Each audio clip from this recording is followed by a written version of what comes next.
Hello，Yes Boss Foodie Monkey 的朋友們，大家好，我係麥曾比特。今日我哋做一個 challenge。上规则，小猴准备了10樣馬來西亞童年小吃，需要通過品嘗各種小吃，並選出其對應的名字。答對3題便能解鎖一份馬來西亞特色美食。挑戰開始。我想講，哇！呢啲全部都係我細個食過嘅。我有個香港嘅食嘅嘢，同話香港食嘅香港我細個食嘅，好似馬來西亞咧有啲似，所以呢一個咧好明顯係沙爹魚。就係呢個。我細個嘅時候包真係咁，不過咧我細個買唔係咁細包，係再大包啲。喂，揾個我識嘅先，容易嘅先。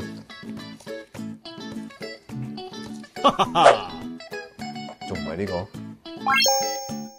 呢個都係真係細個，好似大個都仲有食緊呢個。我先輩，跟住就一定係呢個。我細個都有食，但我細個好似叫做貓耳仔嘅餅。係啊，呢個一定係呢個啦。噔噔，有幾款我好明顯我應該係未試過，呢個我未試過，陣間再估下先。係童年嘅味道。Oh my god， 係咪啊？落啲白㗎，哇，好香，個味道好濃郁。呢個好啦，唔可以食咁多肥啊！好，我哋繼續試下呢個先。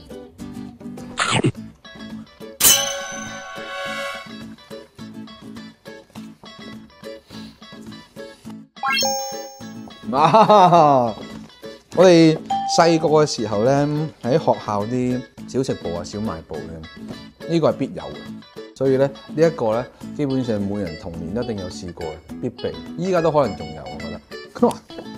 但係我唔到，呢個係咩？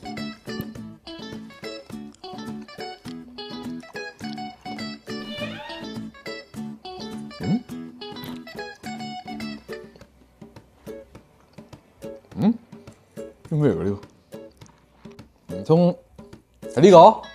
唔係，你唔好同我講佢叫咪咪啊！嚇？呢個咩嚟㗎？蝦味條？我未食過，呢個我真係未食過。我已經估到呢一個，呢個一定叫做 Super Ring 啦，因為有個 ring。我哋細個好似都有呢類，係嗰啲叫咩？可以擺喺手指度咁樣食嗰啲咧。啊，係啊！一樣啊，一樣啊，不過我哋叫咩咧？係芝士圈就係咁嘅，就冇嗌到個名出嚟。我已經估到啦，依家一定係叫車輪餅啦，係咪咧？因為佢好似車輪咁樣。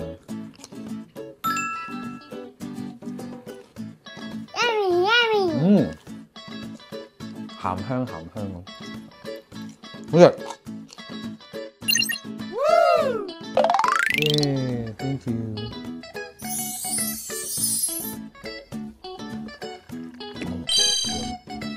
我中意食甜嘢，但係甜嘢會影響皮膚，糖會影響皮膚，影響聲音，同埋我最近做緊 gym，咁啲基本上甜糖都唔可以掂㗎，所以今次其實如果俾我健身教練睇到我咁樣食法咧，應該會斬我，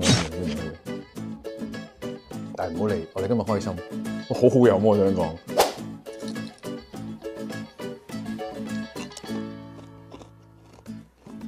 咁呢個一定係沙爹 crispy fish 啦，因為我聞到一陣沙爹味，我食到一陣沙爹味，真係好 crispy 喎，咁所以一定係沙爹 crispy。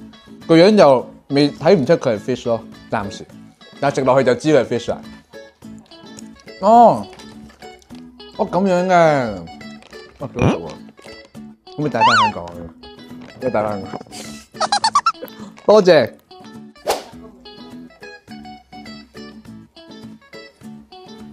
我有冇榴蓮味啊嘛？我起碼估到先啦。Oh my gosh！一定係呢個。因為我個人其實唔好中意食榴蓮，所以唔好意思，對唔住廣大喜歡食榴蓮嘅朋友。呢個定係呢個啦，Pop Pop 魚肉豆餅，哦咁得意嘅呢個，有個 BB 喺度嘅，啊？哦叫寶寶，叫寶寶啊，唔係叫 Pop Pop。看在孙比特的表現這麼好，小猴決定解鎖全部馬來西亞特色美食，讓曾比特一飽口福。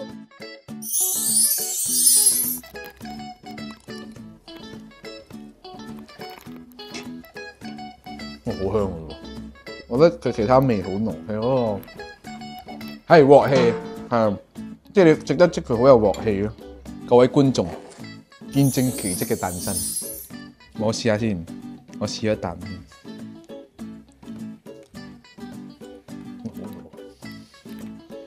佢好重椰汁味喎，哇！哇，好好食喎！你俾我做早餐我都完啦。哇！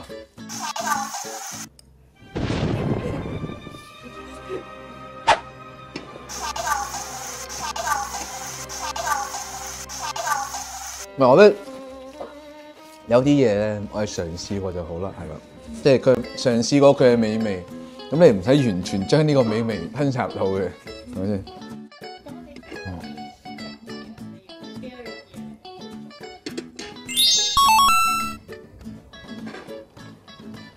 唔好意思啊，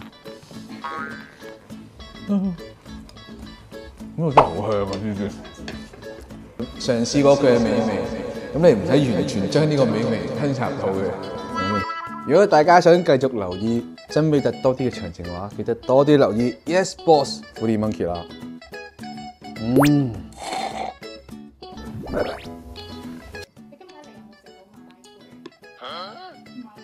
馬拉糕點？馬拉糕點，龜係糕點。有咩糕點？我幾中意食上面呢個好香。好啦。